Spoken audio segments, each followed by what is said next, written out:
Welcome to another episode of the Fanzone podcast, your home for all things Bolton Wanderers, up the Trotters, the Northwest's #1 podcast. Good evening, ladies and gents. Welcome back to another episode of the Fanzone podcast. It is time for your post-match debrief. Of course, this evening's episode is sponsored by Loving My Socials, along with all of the other episodes that you will see post-match this season. So if you want to find out any more about our sponsors, then if you head over to our website, www.thefanzonepod.co.uk, you can do exactly that. But without further ado, we will get stuck into this evening's episode. The excuses are forbidden in my eyes for this evening. There really isn't much more to say.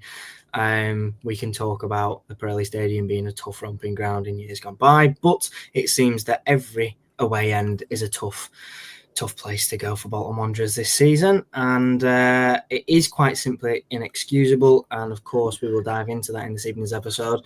Get your comments in the chat as we go through the episode. Your first segment will be post-match reactions, and I see no reason why we shouldn't just get straight into it, because there is very little much of an intro that I would like to give this evening, even if I wanted to.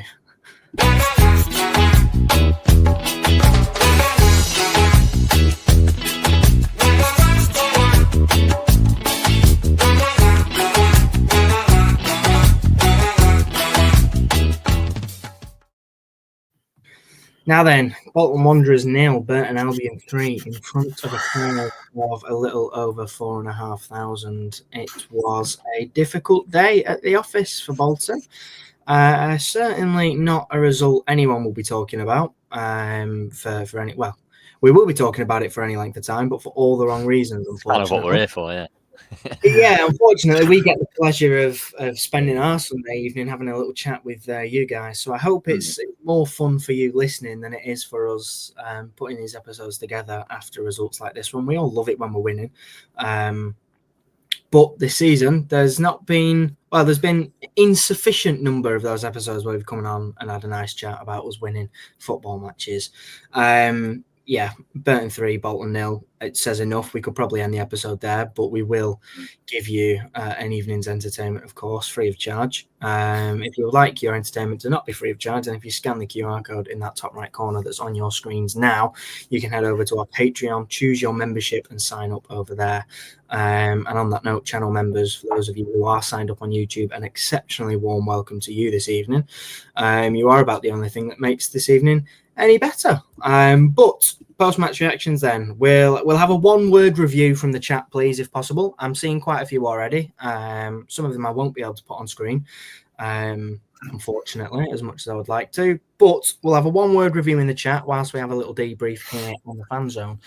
Ben, I'm going to give you the pleasure of opening up post-match reactions this evening. You can have more than one word. I'd be surprised if you could get past 3, but fire away. Yeah, thanks, mate. Good evening. I mean, as usual, my Wi-Fi is not the best tonight, so you're going to have to bear with that, everyone watching. I might be about 10 seconds behind or breaking up every so often, but yeah, it is what it is. It's as bad as our performance yesterday, really. Yeah, look, I've been broadly positive this season, even when we've not picked up all 3 points, but I mean, there's no getting away from that yesterday. It was pretty terrible from start to finish, really. I mean, it was one of them where after less than a minute, Dolby rounds the keeper, and you're thinking, bloody hell, what start? 1-0 already? Nope, blocked on the line. And from there on in, similar to Northampton away, you think, oh, it's not going to be our day. I mean, we had chances, but the defending was woeful. Asking for the one word summations of yesterday, and gormless, absurd, abysmal, shocking. Yeah, kind of underlines it, doesn't it? It was just, we spoke a lot, and I'm sure we'll get onto this in Fan Focus later, but we've spoke a lot about the signings this season and why we've been broadly positive about them. There's obviously a problem in there, which we spoke about before, and it is not going away anytime soon. We kind of hoped that it would get better, and it hasn't got better so far. And there's a problem at the back because it's the same defence pretty much that conceded one of the most amount of goals in the league last season, and it's obviously not stopping anytime soon because, I mean, I like Jono, but that was just embarrassing for the second and the third goals yesterday. I like Jono as a guy. I think it's time for. I think it's his time in the team is up, and Richard Taylor is waiting in the wings. I'm not sure if he's the answer, but I know Johnson isn't the answer at the minute. It was embarrassing yesterday to watch the second and third goal. The first one, look, Conway dives in. It's pretty stupid, but I don't know where else to go. Really, it was rubbish all around. It was indeed. And I mean, you've surmised what the majority of us are feeling right now. Mixed opinions probably in the chat in terms of, I mean, the running theme on Twitter was questioning, and there was lots of that going on over on Twitter. It feels like the two questions that are being asked currently by fans are on slightly different ends of the scale. One, obviously, being concerning the manager's future and whether he is the man to take us forward, which I think is inevitable. But also a slightly different take on the questions which we spoke about in the group chat is, how does he fix it? Can he fix it? Does he need more backing in January? Where do we go from here? Dan, I mean, there's not really much more we can say about the match as a whole, but the questions are being asked, and like I said, they are at different ends of the scale, so to speak. But what are the right questions, do you think? Well, the right answer in a one word for that was crap. You're losing 3-0 to Burton away, and I know Phil Ravel put in the chat before, we're not the club we used to be. To me, I'm still holding on to that we are a pretty big club, and I don't think I'll ever get used to us going to places like that where they're packing it out 4,500 and we're getting turned over so easily. I know I've been positive, and I think correctly in some ways about some of the performances, but that's terrible. That's terrible, and I think. If you want to criticise Schumacher, or if you want to say, it's too early, whatever, I think you're right on both cases, because ultimately it's 12 games in here and we've won 3, and we've got aspirations of getting promoted. And when you go to a place like Burton, and there's loads of them, aren't they, like, them little small teams who just want to bully you and try to. It was the issue prior to Schumacher under Ever as well. And if you don't meet them and fight and scrap, you're not going to get a result off them.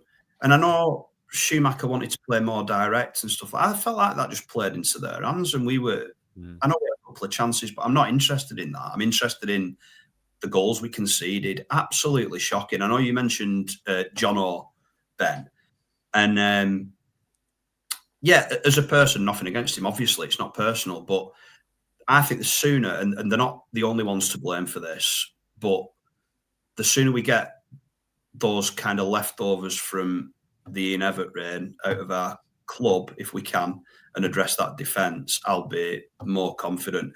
Saying that, he's brought in players like Sissoko, who looks like he's won a competition.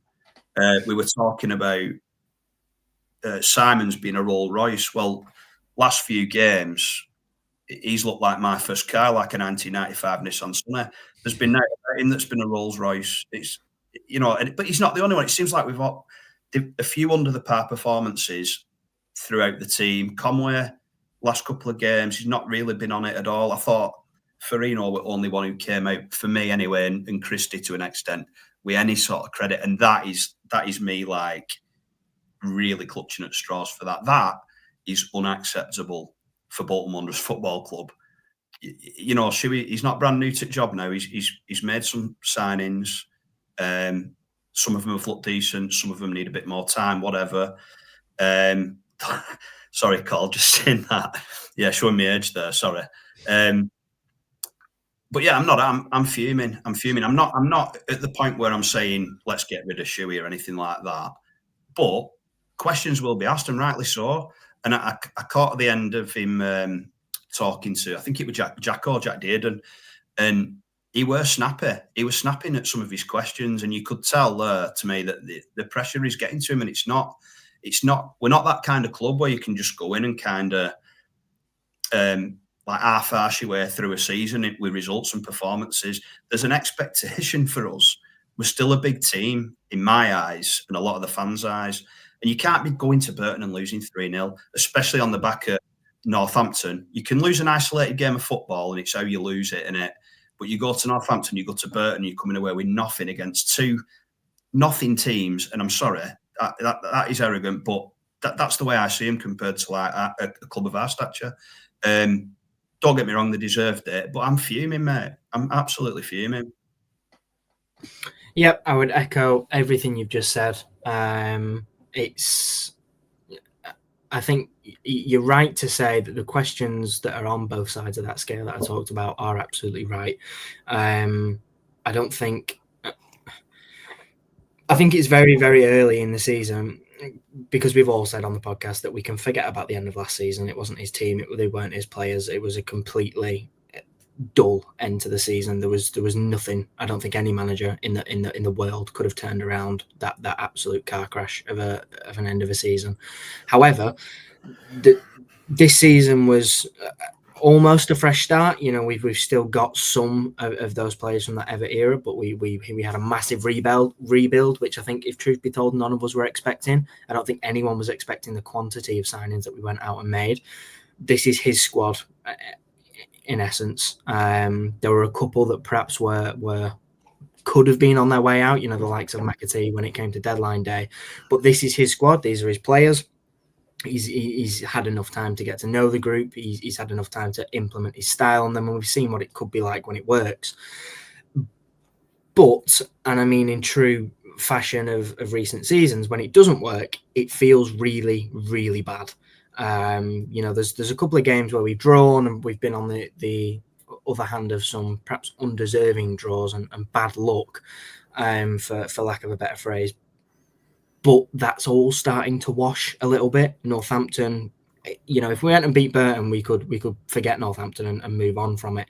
But when you go into these teams that promotion candidates have to be beaten, and not just beaten, but beaten comfortably, to go and get turned over, it is just inexcusable. It's really, really, really poor, and everyone in the chat really seems to be echoing that sentiment. Ben, I've got my question for you is what is next? Where do we go? I mean, you're talking about backing in January. Some people are calling for his head. That feels a little bit rash. But where are you sort of on the fence, if you will? Which you want? Yeah, I mean, I think there's a massive spectrum between we love the manager, he's the best manager in the world, and sack him right now.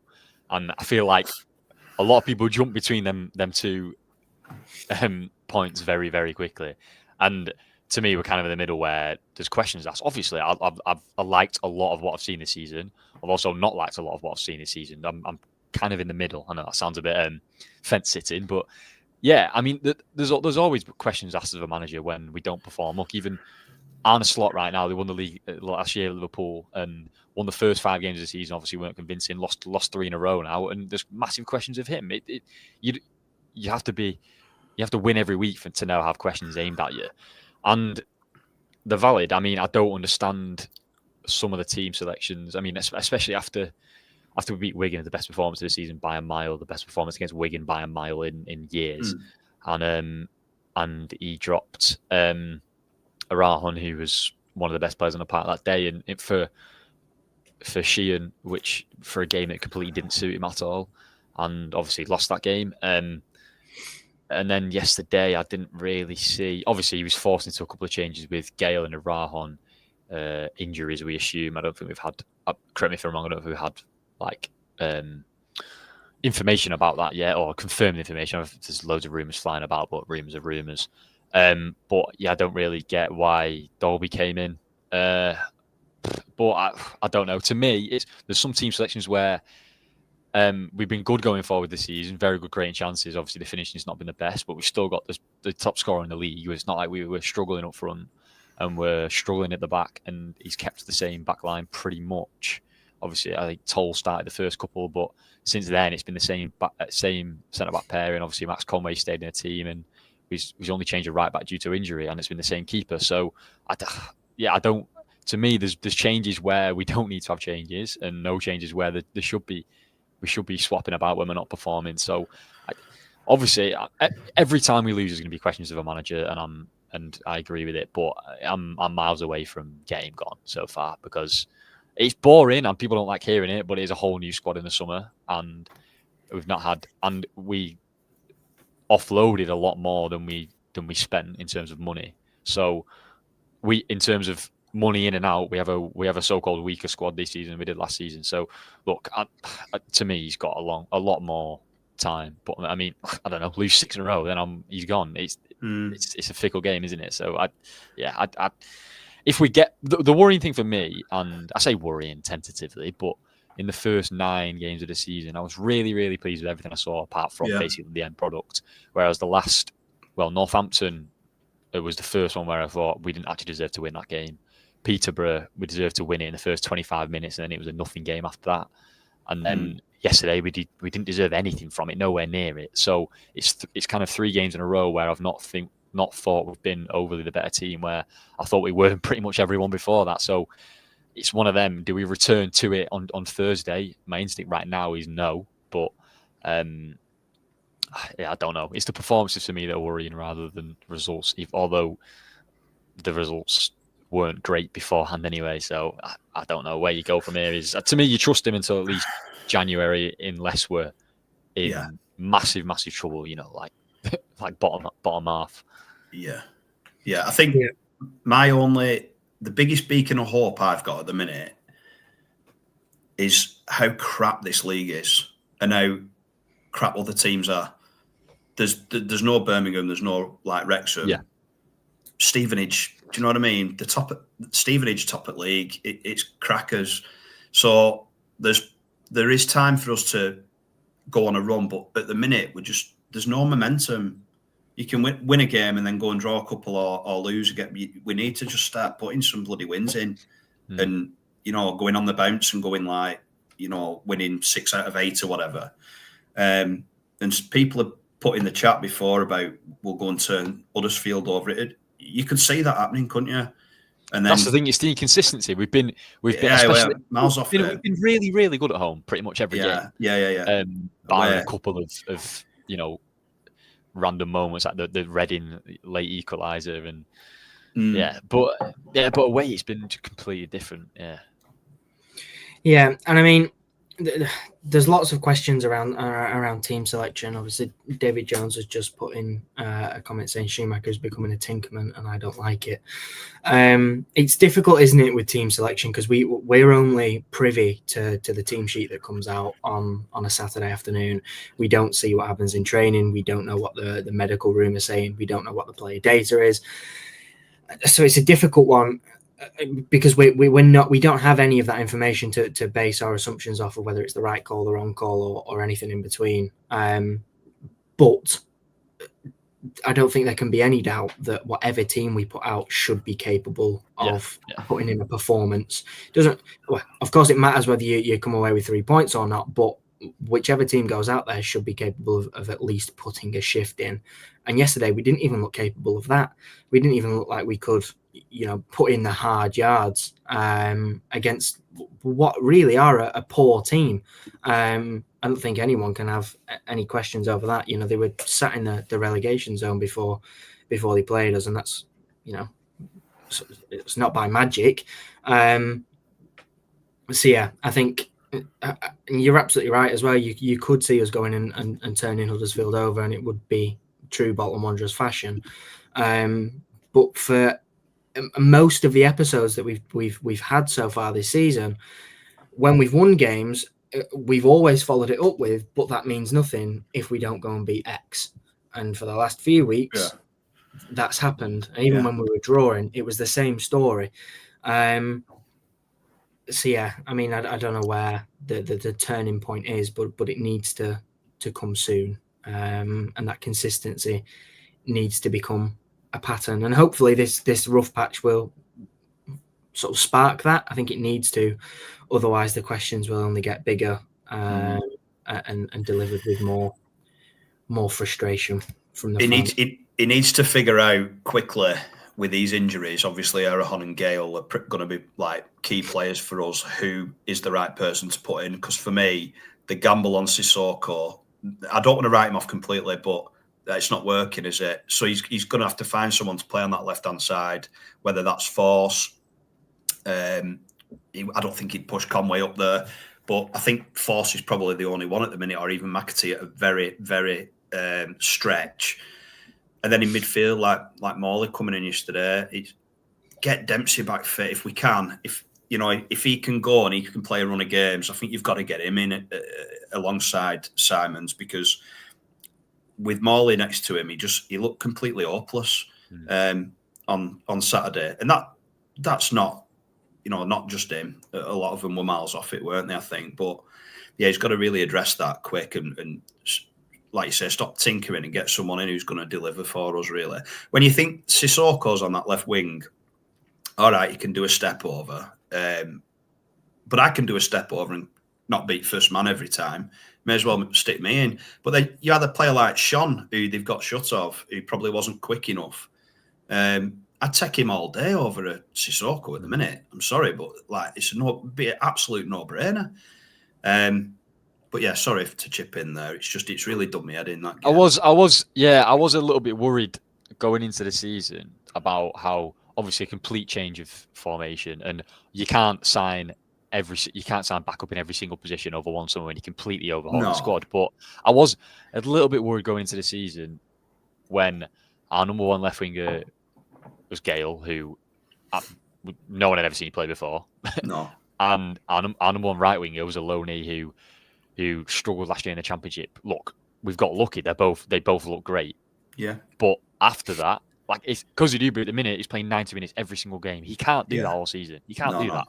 So if God forbid something happens to him, I think all of a sudden we go from having two of the best wingers in the league to being very, very mediocre out wide. Because you put on the right Force. I know he played there for Middlesbrough, but he was kind of just like a wide striker there. Yeah. He wasn't Cozy Dewberry like. So I just think we've become a much, much worse team without them two. I don't know. I just said you can't do everything in one summer, but that was a worry coming into the season. And if Gale's out for an extended period of time, we'll see. It's a worry. Yeah, we are absolutely a couple of injuries away from being right up a certain creek without a paddle. And when we came into the season, when we made all the signings and we seen some people in pre-season, all of a sudden it was like, wow, we've got a really capable squad on our hands and the depth looks good. And I think we've probably made this mistake last season. We were a bit rash to judge the depth of the squad too early in the season, and we've actually seen quite quickly just how. I mean, Ben, you're absolutely right.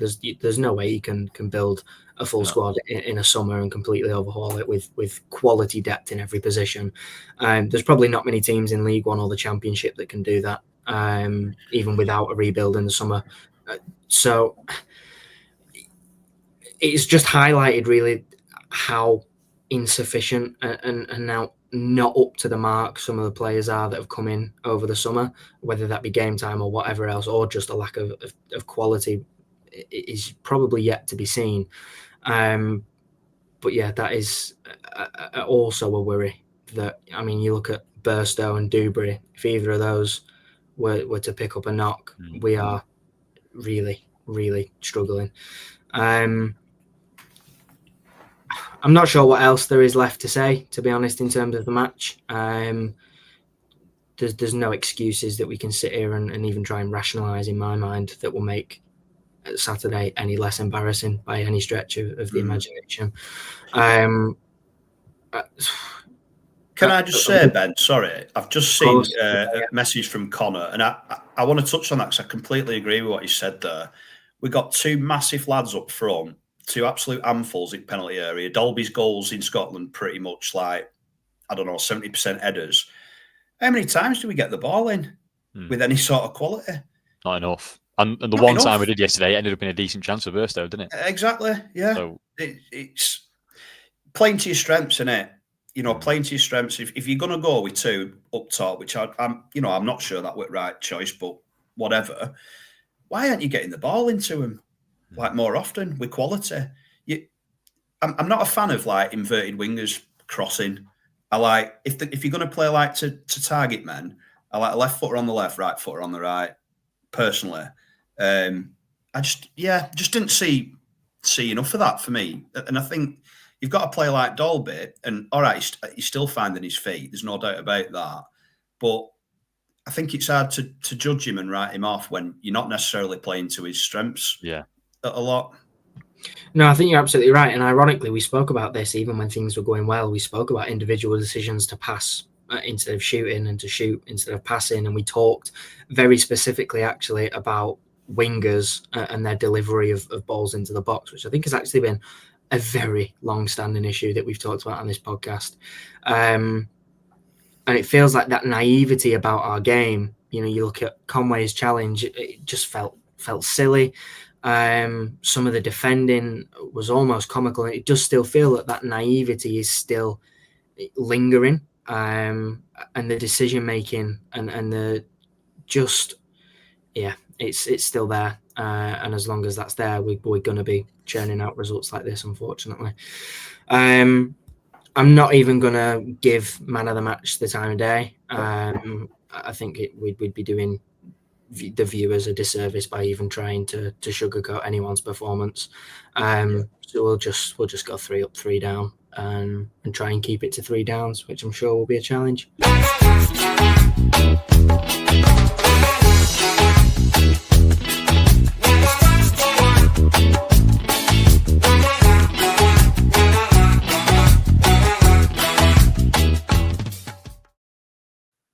We will gloss over our positives from Saturday. Ben, you mentioned yours backstage, so I know you've got yours ready and raring to go. So we'll hand over to you first.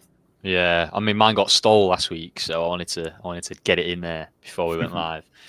Yeah, I mean, quite simply, my up is that I didn't go. And she put in the chat yesterday morning, wasn't it, that they had a spare seat on their coach. And I think I half thought about it and thought, nah, it's Burton. I've been there too many times and seen too many bad performances and results. And yeah, I'm glad that when it got to 5 o'clock, I could turn it off and go and enjoy the rest of my Saturday rather than have to sink it.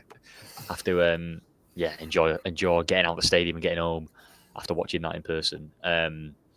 Yeah, I mean, that's as much as you get in positive this week, really. Yeah, pretty similar to yours, actually. My positive from Saturday is that whilst I was watching the game, I was actually driving home from the Lake District. And for large parts of that game, I had very, very poor signal. And it meant that I actually missed quite a lot of the game, which was, by the end of it, a huge blessing. Even though I was still absolutely seething, I was probably slightly less seething if I'd have seen all of it. So, yeah. Dan, what about you?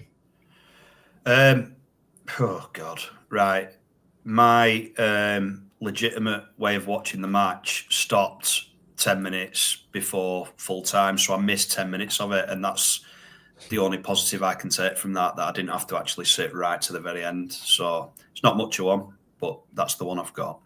You would have missed that final goal then, right? Yes.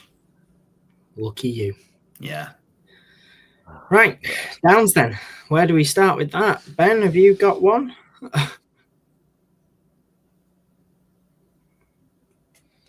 I mean, I mentioned it before, just the amateurish defending. Like, I can take losing if we lose to a side that plays well on the day and a side that,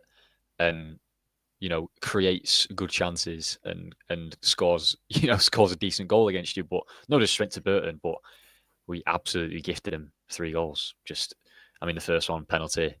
The second one is kind of just a hopeful ball into the box where we've got enough numbers back. Johnston misses a header and then gets absolutely skinned.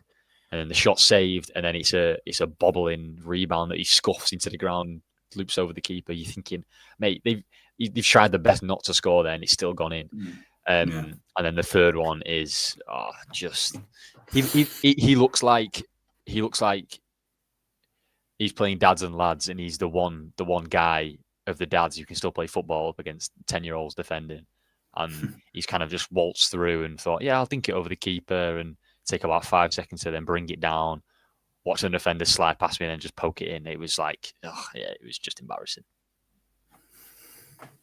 That it was. And Dan, what about you? Not specific to game, to be honest with you, but 3 wins in 12. It's not good enough, is it? It's 4, but still. Sorry, mate. Yeah, 4 wins in 12. It's not good. It's not any better. No, it's not. It's just not good enough. Just not good enough.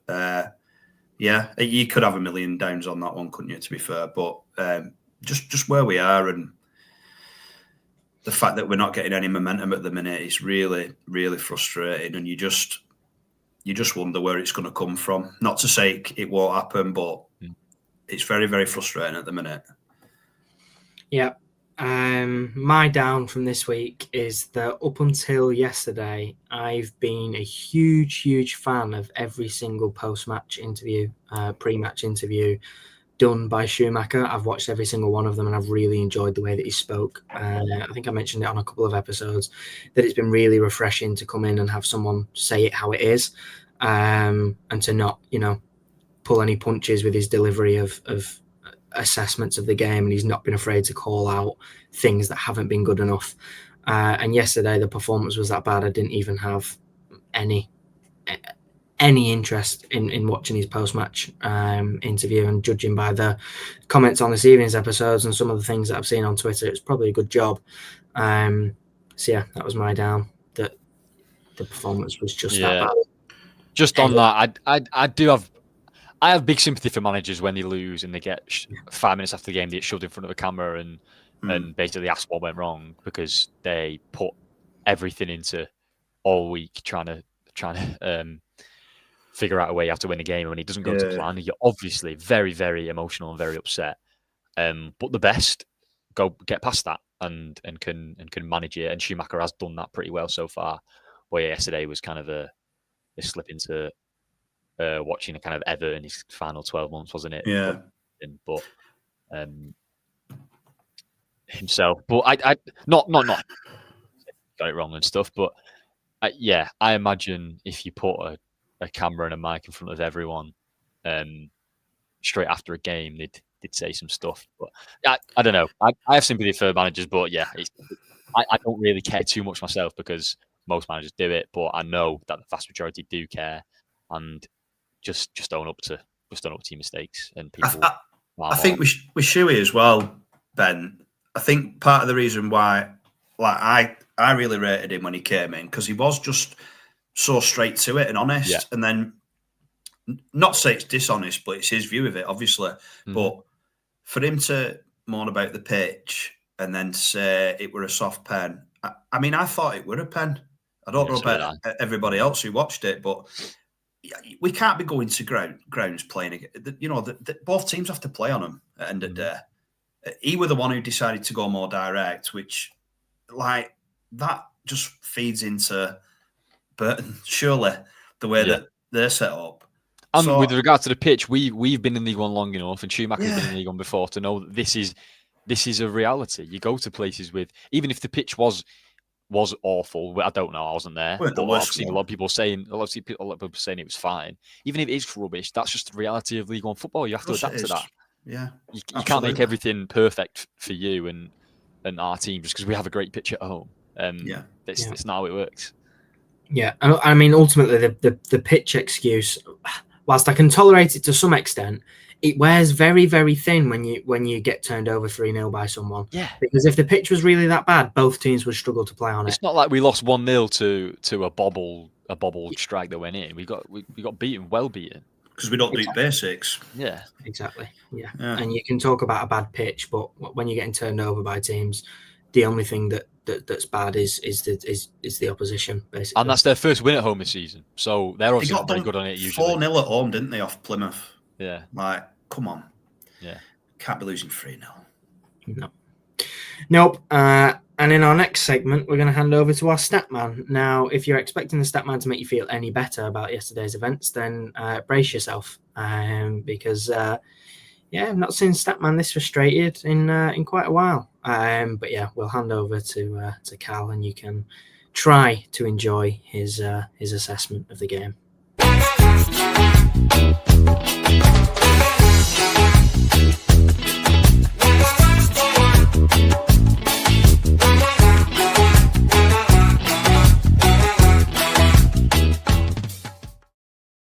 Hello everybody, welcome back to the Gaffer's Notebook, where we're going to review possibly the worst game of football I've ever seen in my life. 3-0 loss to Burton Albion. Now, just before we get into the game, you may notice the work clobber. I've literally just finished, and I'm about to start work again in about 20 minutes. So this is a pretty quickly put together Statman segment, and my voice is dying because I was shouting a fair bit this morning. But anyway, nobody gives a flying, you know what I mean, about that. So let's just go on to the football. And it was awful, wasn't it? Let's not joke around. It was shocking. I mean, I could just leave it there, couldn't I? Let's be fair. I could just end this here. I'm not gonna. Let's pursue. First thing I like to say is the game plays out completely differently if Dolby scored that chance in the first minute or two. Great defending from Delap, I think it was. But, that changes everything, doesn't it? And football is a game of moments, as I always say, and that was a big, big moment. Now, I'm going to move on to my main point, and possibly the only point, depending on how long I rant, because I've got a big bone to pick with Mr. Steven Schumacher, who I have praised quite significantly for his style of football. However, you're losing 1-0 at half-time, and you come out in the second half playing completely differently. You gave up trying to play through them with your normal passing football. You sacked that off. You couldn't be bothered. You just thought long ball, counter-attacking, and it clearly came from the dressing room. Because, it came out in the second half. It looked like they didn't know what they were doing. Almost like, at half-time, it was either the worst team talk in the history of football at half-time, which I'm sure it wasn't, or he's just gone, right, lads, scrap this, it ain't working. And then someone's probably gone, boss, this is all we do. We don't know any other way of playing. This is literally what we've done for 4 months under you. All right, it doesn't matter, lads. Let's just try something else. This ain't working. Let's just hoof it long. Right, will do. And then it didn't work, and you conceded pretty much immediately in the second half. And then you had no idea what to do. Awful, awful game management is what it is. But you can't just bin it off if it's not working. You were playing better in the first half, even though you conceded, if you look at the stats. Because, on the eye, maybe not, but you did. You can't argue with these numbers, right? You had 8 shots in the first half, 2 there, 3. You had 2 shots on target, 2 there, 1. You created 2 big chances. They created 1. Again, this is only in the first 45 minutes. 7 of your shots were inside the box. All 3 of theirs were, but you had 7 inside the box. You were only 1-0 down, and you gave up. Why? What are you doing? The first thing you learn as a kid is don't give up. Keep going. And you've sacked off the only thing that you know how to do. It's, what are you doing? And you've not played possession football in every single game this season. Against Wigan, you play counter-attacking. But I can guarantee, in the whole week before the Wigan game, they were learning how to do it. And I can guarantee, before this Burton game, they weren't playing counter-attacking in training. My God. You understand what I'm saying, I'm sure. But I'm not saying don't have a plan B, by the way. Because having a plan B is blooming massive. And there's been many criticisms of many different managers, including Mr. Ian Evatt, for not having a plan B. Having a plan B is good. However, you do not switch to plan B at half-time when you're losing 1-0 against 21st in the league. Do you know what I'm saying? Yeah. Those type of games you've just got to win. 20, especially if you want to win the league. That's probably gone now, to be honest. Promotion is still very much possible. But yeah, someone's got to have a word with Schumacher saying, never sack off your system that early again. Because holy moly. And I understand the point that it's harder to explain a change of tactics in the game. But how many times now do we see keepers going down with injuries and just sat on the floor for 5 minutes and suddenly they're fine after? You know what I mean? Oh, it's just absolutely painful. You can change something in the game. You don't have to change it at half time and then completely give up everything you stand for. Anyway. Yeah, the only thing I could suggest, because I've not really got much more to say, because I've gone quite heavy on that. Yeah, the only thing that you could do is maybe just sack off possession football when you're playing away from home. However, if you're doing that, you do it from the start of the game and you learn it in training. You don't just turn up at the ground and go, oh, lads, should we just try a different style of footy today? But we don't know how. Oh, it'll be fine, trust me. Know what I mean? Like, yeah, maybe in the future you play counter-attacking away from home, but blooming Burton, they're going to park the bus against whoever they're against, aren't they? You know what I mean? I'm fuming. Again, I'm not a fan. This has really, really annoyed me. Do not sack off your style of football after 45 minutes. Honestly. Even if it's not working, it's not working. You make the change in the second half, not at half time, unless it's like 8-0. Yeah, I've not got much more to say because my voice is going and I've ranted about that for God knows how long. So, yeah, enjoy the rest of the show if you can with that embarrassing loss. I'm sure we'll give you some funny moments along the way. But, yeah, enjoy the rest of the show and I'm sure I'll see you very soon. Goodbye. Wise words as ever from our stat man, and I don't think he was wrong in any of that, to be quite honest with you. I thought, interestingly, his comment about being better in the first half, I didn't really see at the time. But when you look at the stats that we created more chances and limited them to fewer, it is concerning that after conceding a penalty and only being 1-0 down, but by no means out of the game, you look at the chances that we created. I mean, there were 2 or 3 at least that looked nailed on goals. It is concerning that the plan was seemingly chucked out the window. And I mean, maybe Chewy's plan from the start was to be a little bit more direct and the players didn't cotton on to that. And then he hammered it home at half time and that's what sort of forced the change in play. But I did think, especially in the second half, we just looked miles off it. We didn't look like we knew what to do. And it resulted in playing long. And I mean, a lot of the comments have said playing right into Burton's hands. I'm going to pick up on a few of the things that the statman said, and that is the first one. Ben, first of all, did you notice that significant change in playing style into the second half? And second of all, did you think it was the right decision? Yeah, I did. I think he was slightly forced into it personnel, obviously. Well, not forced into it. He took Sissoko off by his own accord and brought Marcus Forss on, which we then basically had 3 strikers on the pitch and a winger and 2 midfielders. So you naturally are going to play less possession-heavy football because you're not going to give it Forss on the left-hand side to try and beat a man like you would do with Sissoko. Not that you're expecting to anyway, but like they would do with Gale and Cozy Dubry. So I think naturally you would start to do that. But yeah, it did feel a bit disjointed.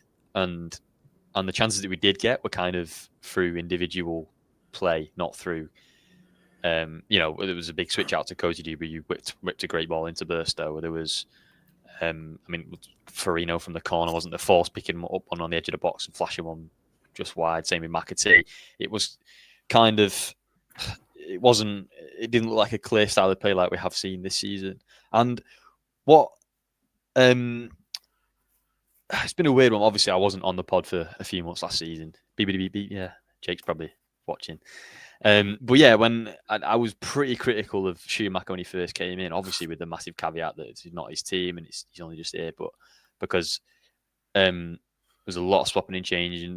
But my one positive for him is he was pretty adaptable and he lined up basically different every week depending on the opposition, which was a massive change from Everett, who basically stuck with the same team, the same principles every single game. But this season, that's kind of disappeared a little bit. I feel like we've played the same style of football every week, which has been great, mostly up until the last 3 weeks. But as Statman said, it did feel like we kind of just abandoned what has made us look good this season at halftime and went to a style of play that we don't really know how to play. And yeah, it obviously didn't work. So yeah, I don't know. As he said as well, having a plan B is not a bad thing, but make it a plan B that makes us better rather than makes us look confused and disjointed. Yeah, it's a tough one, isn't it, for managers? Because I mean, if his changes for the second half, completely changed the course of the game, and we created more chances, and we were fortunate enough to put some of them away, everyone's praising him at the end of the game, saying, "Oh my God, what a great gaffer!" Damned if you do, damned if you don't. In it, all that matters really is the outcome, isn't it? That's what you're judged on, and in hindsight, your changes or not changes will be heralded as tactical genius. But you're right. It's not a blanket never change your style or always change your style if you're losing. It's situational, and if you have practice doing it, I don't think we have this season. Yeah, I think you're right. We'll hand over now for Fan Focus, and we'll do our final segment of the evening. Thank you all very much for your contributions. They've been exceptional. The chat's been really busy, so thank you for that. And as we head into Fan Focus, if you've got any key talking points that you want us to have a little chat about before we finish this evening's episode, then be sure to get those in, and we will do exactly that. But it's Fan Focus time.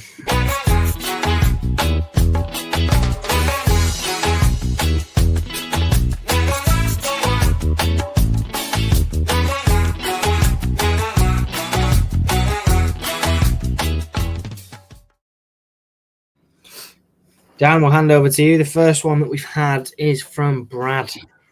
2 new centre-backs and a new keeper is desperately needed. What are your thoughts on that one? Fully agree. I'd like to see Forrester come back into the fold because I think he's one of them who didn't really get a sniff too much under Ever. He had a lot of injuries, obviously, but he looked really good when Schumacher came in. I would really like to see him play more. Probably in place of Johnston at the minute, unless Toll's going to come back in. But I quite like Farino, but 2 centre-backs, a new keeper. I don't think they will get a new keeper, if I'm being honest. But I think they need one. I do think they need one because Shaman Law, oh God, it's you don't want to rip into it to a young lad, but he's not really showing you much at the minute that he's like a confident number one, is he? All right, he can ping the odd 50-yarder. His commanding of his box isn't too bad. I'd love a keeper who makes saves, but 2 centre-backs and a keeper. I agree with Brad, 100%. Yep, I'm sure there'll be a couple of positions on people's wish lists come January. Well, they're already on now. I'm sure there'll be a few more by January as well. The next one, it's 11v11 highly trained professional footballers. Yes, on paper we should win against Burton, but shit happens. Bet we win Thursday. I, for one, expect a big reaction. That's Chris Dickinson, erring on the side of positivity from that. Almost seemingly saying it's nothing. Well, perhaps not nothing to worry about, but saying these things happen in football. Ben, from where I'm sat, it's a case of, yes, these things happen in football, but when they happen a little bit too often, that's when it's a cause for concern. What are your thoughts on that one? Yeah, that's the thing. I mentioned this about Northampton. It's kind of, that was more of a shit happens, we lost, whatever, go on to the next game, because that to me was a singular bad performance in a run of really good performances. Now it's been 3 pretty poor performances in a row. Obviously, we won last week against Peterborough, but I think we got away with one against a really bad team. When it becomes a bit of a pattern, that's when it's no longer or whatever, move on to the next game. I'm sure we'll get a reaction because it's no away win since we won away at Wigan back in April, which was a 91st minute winner that was scrambled in after a dreadful game of football. And then since then, the aways have been, my mind's a bit hazy from last season, but the Peterborough game last season was, it's just a basketball game really, end of the season, kind of usual stuff. And then this season, if you look at it really, it's been Stockport away, we look good, but we lost 2-0. Barnsley away, we're 1-0 down and chased 10 men for about 40 minutes and got a late equaliser. Leighton Orient, it was all right, and then Kozuri rescued us in the last minute. And then the 2 losses, and Blackpool as well, of course.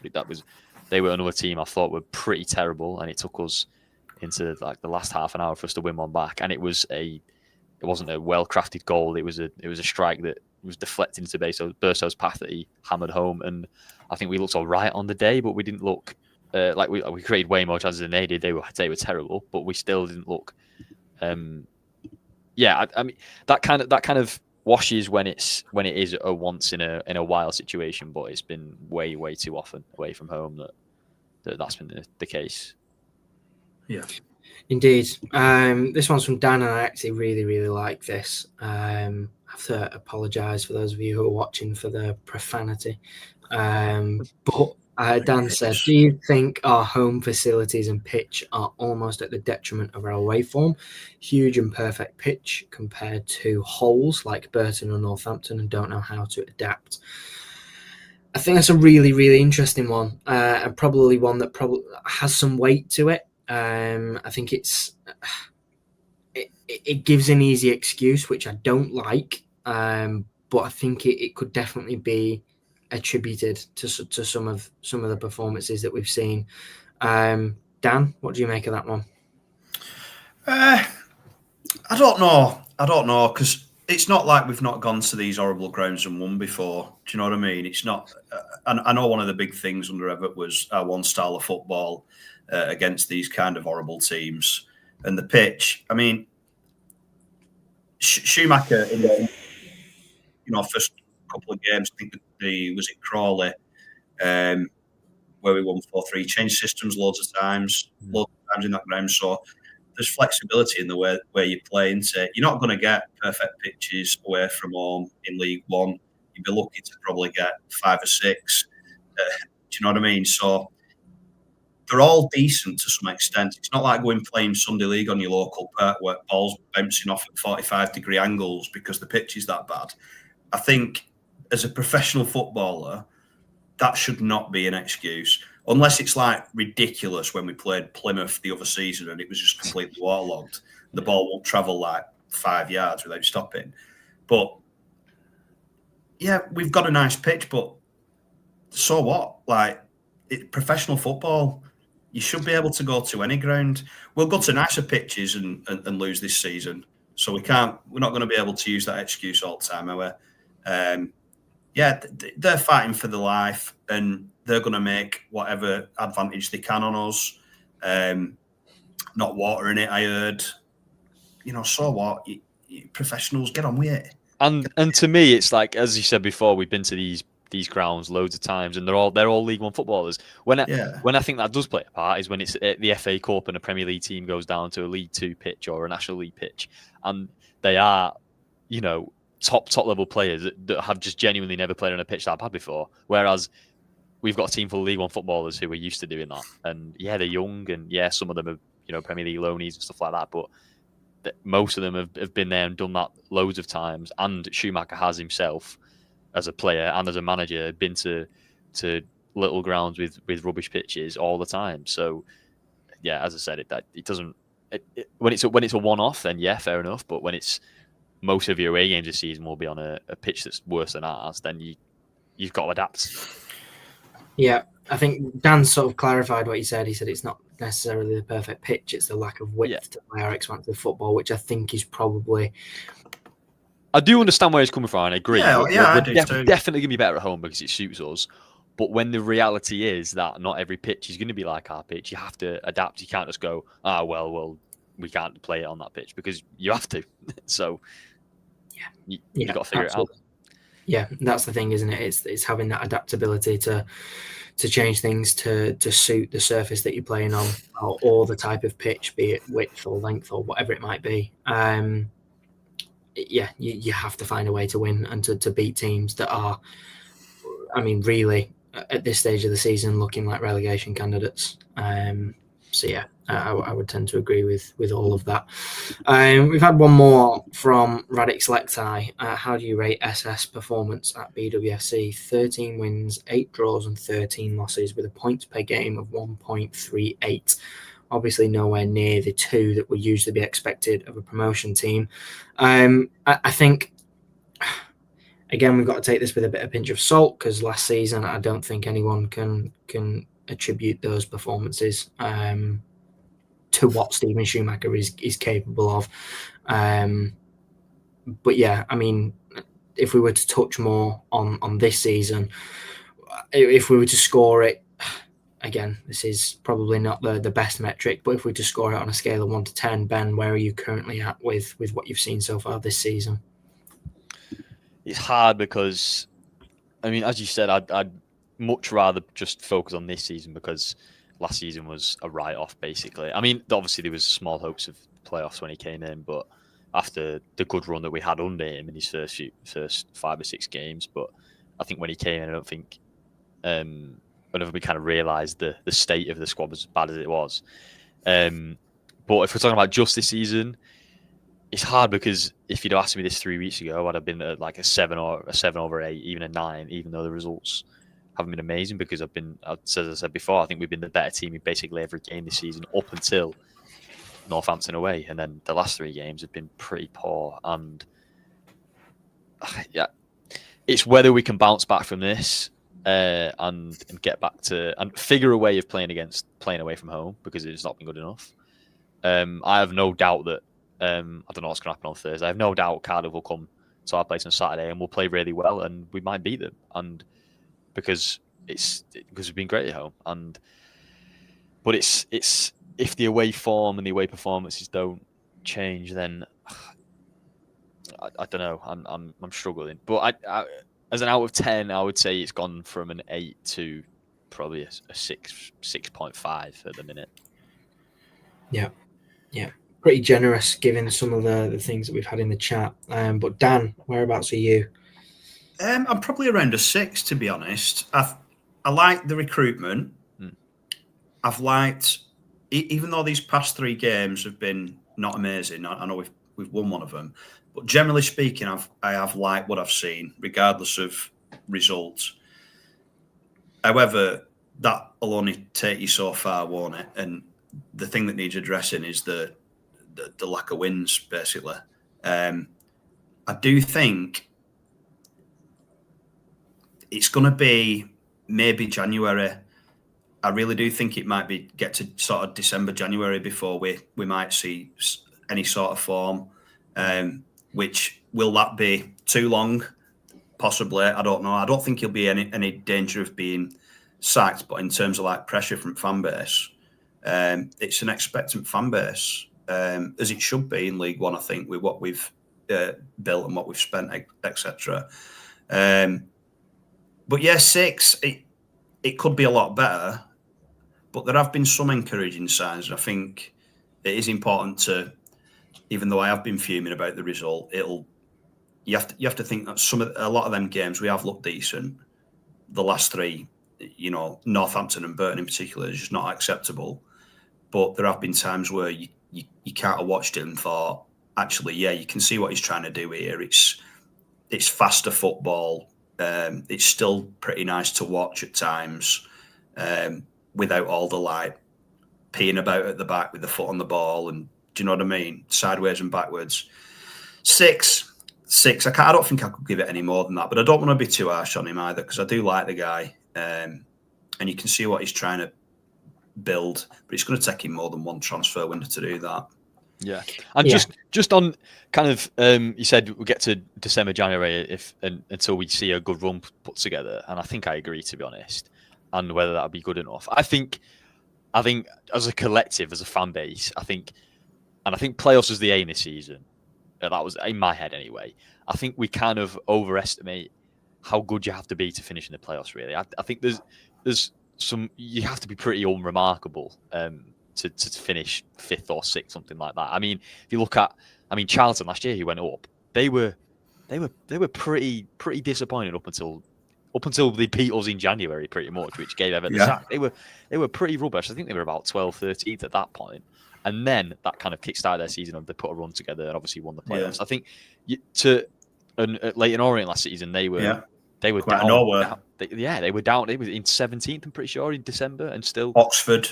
And I mean, even us, when we went up in League Two, we were 17th in March and ended up in the top 3. I think we kind of underestimate how long a season is and how late you can leave it. Obviously, ideally we wouldn't, but I think they'll give him longer than most fans would, and you don't have to be anywhere near as good as I think we make out to finish in the playoffs. Yeah, I agree with that. You don't have to be near title winning form or whatever like that. But yeah, I mean, it's still not been good enough. I'm not going to argue with that. But I would agree with everything you've just said. You look at the playoff finishers of seasons gone by, and you are absolutely right that none of them are remarkable. Outside of the top 3, even. There's no standout performances usually that you go into those playoffs thinking, they're nailed on, they've been really good all season, because the teams that are really good all season are the ones that get promoted in the automatics. There's been some comments about the standard of the league and that presenting an opportunity, which I think is absolutely right. But I think it's terrible. We all knew what the league looked like at the start of the season, and I don't think many of us truly thought top 2 was a likely outcome. I think playoffs was probably the aim for most of us, and it started off when we were winning games that top 2 looked like it could very well be an option. That's, I think, where the majority of the frustration comes from currently, that we do seem to be putting that up the wall. I'm not fussed about top 2 playoffs, whatever. It's promotion, isn't it, at the end of the day? That's what does it matter? If you get promoted, you get promoted. I know it's nice to win the league. I mean, if you're going to go up via playoffs, there's probably no better way to do it, is there? Yeah. But just get out of the league. This is a bad league this season. There's no doubt about it. And obviously where we are in the league, you got Stevenage at the top of the league. I thought the point at Blackpool looked really good at the time. I thought that'll be an handy point. Look at them. They're shocking. You see, I think it's. I find it hard to gauge a level of the league. People say it's bad when teams that are unexpected to do well are near the top, and teams that are expected to do well are sort of middling to lower table. So I find it really hard to judge, because on one hand you can say Luton, Plymouth, Blackpool, Peterborough all struggling is a sign of the other teams around them are better than them that we thought were good in the first place. Do you see what I'm trying to get at? And the teams that we weren't expecting to be good, like Stevenage and the teams that have come up, Bradford, Wimbledon, Doncaster, them lot, are doing better than we thought they were. So does that mean it's tougher in a way? I don't know. I think it's really hard to judge, because teams that we didn't think were good are better, and teams that we thought were going to be good are struggling. So does that mean? I don't know. Do you know what I mean? I don't know. I'm obviously not trying to give excuses or anything. But, I think sometimes though, when you get teams coming, they have that momentum, don't they? Yeah, it's happened historically, over years. I know they've signed players and they won't have the same squads that they used to have. But we never thought Sarcevic were a League One player, and look at him. Oh yeah, true. Do you know what I mean? Yeah. It's going back to promotion. I've seen a few comments. I think if you're saying autos should be the absolute requirement, does that mean it's bad if you get promoted via playoffs? You've not achieved your objective. Yeah, I'd love us to win league, and I think we should be up there. But I'd just take promotion all day long, wouldn't you? Surely. Yeah. I think there are very, very few teams that come into this division. I mean, even you look at Birmingham, maybe as a slight exception, but I don't think there's any team that come into the. I don't think there's any promotion candidates that the aim is promotion where any of the senior members of the club are saying that has to be done by winning the league. Yeah. If they come second, they're not going to sack the manager because they've come second and not won the league, unless you're, really in dire straits. But promotion is the aim. I think we can get caught up in that conversation about whether it should be top 2 or via the playoffs. If you finish in the playoffs, the aim is promotion. No one goes into the playoffs thinking, we'll see if we can get to the semi-finals and then we'll just toss it off, for lack of a better Yeah. phrase. Once you're in the playoffs, you're there to win it, aren't you? Yeah. Exactly. So it doesn't really matter for me whether we finish sixth or whether we finish first. As long as we're in with a chance of promotion, that is the aim. So yeah, I think it's easy to get caught up in that idealization that we should be winning the league or finishing the top 2. But ultimately, anything within the top 6 is, the aim is promotion. But yeah, that is this evening's episode of the Fanzone podcast, brought to a close. Obviously, I mentioned earlier in the episode, this evening's episode, I've said episode far too many times, is sponsored by Loving My Socials. Thank you very much to them, as with all of our post-match reactions this season. So, on that note, thank you all very, very much for watching. It has been fantastic to see so many of you in the live chat. Thank you all for your contributions. It's been excellent. Hopefully the results will be excellent in weeks to come, but we can only watch on and wait. Until the next time, though, you've been watching the Fanzone podcast. Take care, and we will see you all very shortly. Nice one. Thanks a lot. Cheers.